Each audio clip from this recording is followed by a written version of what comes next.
Halo, apa kabar? Semoga nggak ada yang lagi sakit ya. Oh iya, biasanya kalau kita sakit dan kita pergi ke dokter, tentu aja tujuannya adalah biar sembuh dan sehat lagi. Tapi apa jadinya jika keinginan kita buat sembuh justru malah membawa kita menemui Yang Maha Kuasa? Kok bisa? Bisa dong, soalnya dokter yang akan aku bahas ini emang bukan dokter biasa yang tugasnya menghilangkan keluhan-keluhan para pasiennya biar sehat dan bugar lagi. Tapi dokternya menghilangkan keluhan pasien senyawa-nyawanya ikut hilang. Nah loh, serem banget kan kalau ada dokter model begini? Kejadian super mengerikan ini terjadi di negara Inggris sana. Dan dokter pencabut nyawa ini bernama Harold Frederick Shipman. Aksinya itu berlangsung dari tahun 1975 sampai tahun 1998. Meskipun Harold dihukum karena 15 pembunuhan aja, tapi polisi meyakini bahwa dia telah membunuh lebih dari 250 orang. Modus operandinya juga ironis banget sih. Pertama-tama dia akan mendiagnosis pasiennya dengan penyakit yang tidak mereka miliki. Lalu dia memberikan saran layaknya seorang dokter biasa dengan bahasa medis yang meyakinkan. Gimana sih untuk orang awam yang nggak ngerti bahasa-bahasa medis yang cenderung rumit dan asing? Ya mereka pasti nurut-nurut aja. Apalagi yang ngomong adalah dokter kepercayaan mereka, ya kan? Nah, setelah pasiennya ini percaya sama bualannya, dia kemudian menyuntikkan mereka dengan dosis diamorfin yang berlebihan. Dosis yang akan membuat pasien-pasiennya itu meninggal dengan segera. Kasian banget sih, karena tanpa mereka sadari, kunjungan mereka ke kantor Dr. Harold akan menjadi kunjungan terakhir mereka ke dokter. Kira-kira gimana sih awal mula sampai dia bisa menjadi dokter yang sangat mengerikan kayak gini?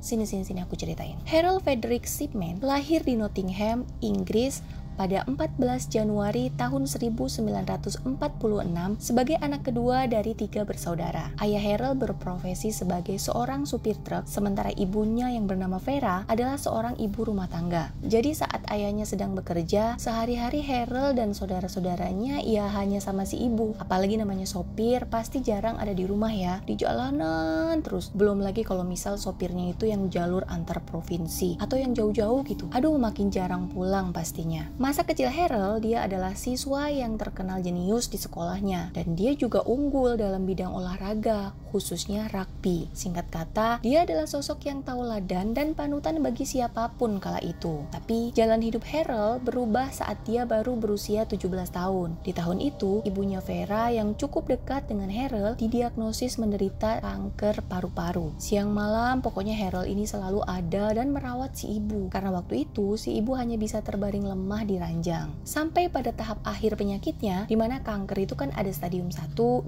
3, sampai 4 ya. Nah, pas si ibu ini udah sampai di stadium 4, dimana mungkin rasa sakitnya juga udah nggak masuk akal lagi ya, si ibu ini mulai diberi morfin oleh dokter yang menanganinya. Efek setelah pemberian morfin inilah yang sangat menarik perhatian Harold waktu itu. Begitu morfin disuntikkan, Harold menyaksikan rasa sakit ibunya yang semula mungkin tak tertahankan itu pelan-pelan mereda, meskipun kondisinya sudah parah. Para ahli kemudian berspekulasi bahwa inilah saat yang mengilhami pembunuhan sadis dan modus operandinya nanti saat dewasa. Makin lama, sakit si ibu ini makin parah. Jadi efek si morfin ini memang bukan nyembuhin, tapi meringankan rasa sakit aja. Hingga akhirnya, sang ibu pun meninggal dunia pada tanggal 21 Juni 1963. 2 tahun setelah kematian ibunya, Harold masuk sekolah kedokteran di Leeds University Medical School. Setahun kemudian, dia menikah dengan Primrose May Octoby. Pasangan itu kemudian memiliki 4 orang anak. Secara umum, kehidupan Harold adalah gambaran kehidupan orang yang normal. Gak ada yang aneh sama sekali. Harold pun lulus pada tahun 1970 dan memulai hidup sebagai dokter magang. Hebatnya, dia dengan cepat naik pangkat dan kemudian menjadi dokter umum di pusat medis di kota West Yorkshire. Pada tahun 1976, untuk pertama kalinya, Harold bermasalah dengan hukum. Jadi awalnya, Harold secara rutin meresepkan Petadine atau obat penghilang rasa sakit yang sifatnya mirip-mirip morfin. Dan dosisnya juga dalam jumlah yang lumayan besar untuk semua pasiennya. Jadi bukan hanya pasien-pasien tertentu aja, tapi semua pasien Harold dikasih resep obat ini. Padahal secara medis, para pasien yang ditangani Harold itu sama sekali nggak butuh obat itu. Kejanggalan itu pun akhirnya dilaporkan, dan beberapa dokter senior di rumah sakit segera memanggil Harold untuk melakukan investigasi. Harold pun terbukti memanipulasi resep, karena rupanya Harold ini sudah kecanduan obat penenang. Tapi karena dosisnya besar, masuknya bukan obat penenang lagi, tapi narkoba. Karena itulah Harold pun dipecat, lalu dikirim ke sebuah klinik rehabilitasi narkoba, serta harus membayar denda sebesar 600 pound sterling. Setelah masa rehabilitasinya berakhir, Harold tampaknya bangkit kembali dengan cepat dan mendapatkan pekerjaan baru di rumah sakit Donnybrook Medical Center di kota Hyde pada tahun 1977. Di rumah sakit itulah Harold menghabiskan 15 tahun berikutnya berkarir sebagai dokter, sebelum pada akhirnya dia mendirikan praktek sendiri pada tahun 1993. Secara keseluruhan, diyakini bahwa dia membunuh 71 pasien saat masih bekerja dan praktek di Donnybrook, dan sisanya saat dia membuka praktek pribadi. Dan korbannya 171 adalah perempuan dan 44 laki-laki. Kok bisa sih korbannya sampai sebanyak itu? Harold ini berhasil membangun image-nya sebagai dokter yang baik di antara pasien dan komunitasnya. Jadi, gak ada yang curiga lah kalau saat itu dia sudah melakukan pembunuhan berantainya secara diam-diam. Masih menurut penyidik, Harold ini akan berhenti dan memulai lagi pembunuhannya berkali-kali selama beberapa dekade terornya. Tapi, metode pembunuhannya selalu tetap sama. Dia juga punya kriteria ya dalam memilih korbannya. Pokoknya harus sudah sepuh dan kalau bisa ia yang tinggal sendiri. Setelah memilih korbannya, dia akan memberikan dosis diamorfin yang mematikan dan melihat mereka mati di sana atau mengirim mereka pulang untuk binasa di rumah mereka sendiri. Korban tertuanya juga wanita yang cukup sepuh yang berusia 93 tahun. Terus Harold dapat obatnya dari mana? Posisi Harold yang memang seorang dokter rasanya sangat wajar jika dia punya persediaan obat yang lumayan banyak, dan obat-obat itu termasuk diamorfin juga, di mana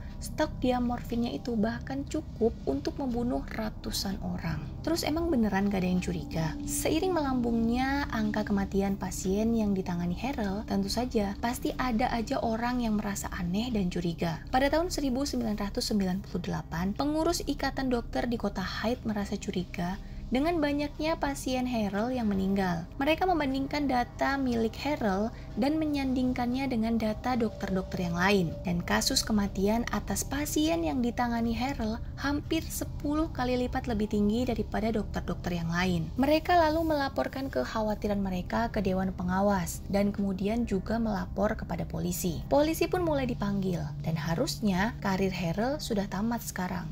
Tapi nyatanya tidak, saudara-saudara. Penyelidikan polisi gagal karena saat melakukan pemeriksaan yang paling mendasar, termasuk apakah Harold ini memiliki catatan kriminal sebelumnya atau tidak, polisi kayaknya nggak nemu histori Harold yang pernah melakukan pemalsuan resep di masa lalu. Dan Harold ini juga licik banget dalam menutupi jejaknya. Jadi dia selalu menambahkan penyakit palsu ke catatan kematian para korbannya. Akibatnya, penyidik tidak menemukan alasan untuk menangkap Harold. Polisi juga menganggap wajar kematian para manula tersebut dan tidak ada yang perlu dicurigai. Hal ini tentu mengakibatkan dokter gila itu bebas untuk terus membunuh. Tapi tenang, karena akhirnya sepak terjang Harold terungkap juga setelah dia membuat kesalahan dengan mencoba memalsukan surat wasiat dari salah satu korbannya. Ceritanya, pada tanggal 24 Juni tahun 1998, seorang wanita lanjut usia bernama Kathleen Grundy meninggal secara mendadak dan dia merupakan pasien Harold. Kathleen juga bukan orang sembarangan ya, karena dia merupakan mantan wali kota setempat. Dan meskipun sudah berusia lanjut, Kathleen ini masih aktif dalam beberapa kegiatan sosial. Kathleen yang juga tinggal seorang diri ini ditemukan meninggal dalam posisi terduduk di sofa dengan baju yang lumayan formal seperti baju baru kembali dari suatu tempat. Baju habis pergi gitu. Beda kan baju rumah sama baju habis pergi. Nah ini tuh kayak posisinya tuh si Kathleen lagi duduk karena kecapean baru pulang dari mana gitu.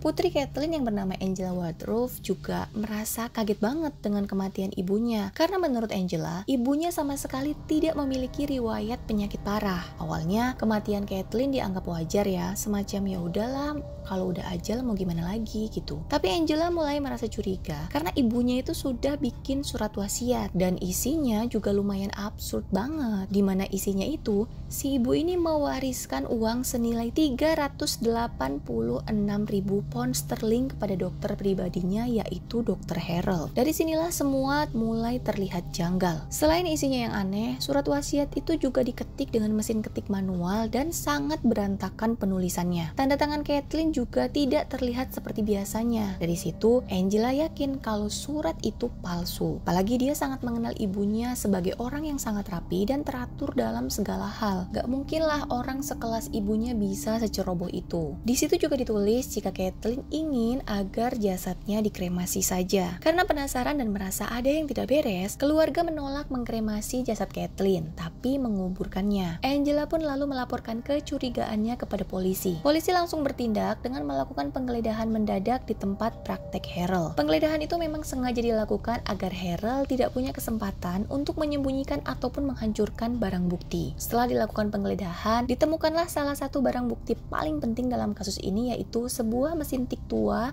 bermerek Brother. Mesin tik ini diduga digunakan Harold untuk membuat surat wasiat palsu. Tapi Harold sendiri mengklaim bahwa Kathleen cukup dekat dengannya. Dia bahkan sering meminjam mesin ketiknya itu. Polisi tentu saja tidak percaya begitu saja ya. Akhirnya, untuk memastikan, makam Kathleen kemudian digali pada bulan Agustus tahun 1998. Untunglah keluarga tidak menuruti surat wasiat Kathleen ya. Coba jenazahnya dikremasi, gak akan lagi bisa diselidiki ataupun diotopsi. Jenazah yang sudah dimakamkan selama 81 hari itu pun diperiksa, dan saat dilakukan otopsi, ditemukan obat penghilang rasa sakit jenis morfin dalam dosis yang sangat tinggi di jaringan ototnya. Padahal menurut catatan kesehatannya, Kathleen sama sekali tidak dalam kondisi yang mengharuskannya mendapatkan suntikan morfin, apalagi dengan dosis sebesar itu. Secara bersamaan, Harold bersikeras bahwa Kathleen kecanduan obat seperti morfin atau heroin, dan menunjuk catatannya sebagai buktinya. Namun, polisi menemukan bahwa Harold menulis catatan di komputernya setelah Kathleen meninggal. Dengan kata lain, Harold tertangkap basah. Bahkan tidak sampai di situ saja. Polisi kemudian berhasil memverifikasi 14 kasus lain di mana Harold telah memberikan dosis diamorfin yang mematikan, mendaftarkan kematian pasien secara salah, dan mengubah riwayat medis mereka sesuai dengan keinginan Harold. Selama 2 bulan berikutnya, 11 jenazah pasien Harold juga ikut digali makamnya, dan hasil otopsi dari jasad-jasad itu menemukan hal yang sama seperti yang ditemukan pada jasad Kathleen, yaitu mengandung morfin dalam jumlah yang tinggi. Henry McQuay, profesor klinik anestesi Universitas Oxford, mengatakan pasien yang disuntik morfin dengan dosis 30 mg atau lebih akan meninggal dalam waktu 10 menit karena efek diamorfin bisa menghentikan pernafasan. Harold kemudian ditangkap pada tanggal 7 September 1998. Harold selalu menyangkal pembunuhan dan menolak bekerja sama dengan polisi atau penyidik kriminal. Ketika polisi mencoba menanyainya atau menunjukkan foto korban, dia duduk dengan mata tertutup, menguap, dan menolak untuk melihat bukti apapun. Polisi hanya dapat menuntut Harold dengan 15 pembunuhan, tetapi diperkirakan jumlah pembunuhannya berkisar antara 250 sampai 450 orang. Pada tahun 2000, Harold dijatuhi hukuman penjara seumur hidup dan dengan vonis yang pasti bahwa dia tidak akan pernah dibebaskan apapun yang terjadi. Dia dikurung di penjara Manchester awalnya, tapi kemudian dipindahkan ke penjara Wakefield, dan dalam penjara itulah dia melakukan bunuh diri. Sehari sebelum ulang tahunnya yang ke-58 tahun, yaitu tepatnya pada tanggal 13 Januari tahun 2004, Harold ditemukan tergantung di selnya. Seorang petugas penjara mengatakan bahwa Harold sempat curhat kepadanya kalau dia ingin bunuh diri saja agar istrinya bisa menerima tunjangan kematiannya lebih cepat. Sampai akhir hayatnya, tidak diketahui alasan kenapa Harold melakukan perbuatannya. Sejumlah teori mengatakan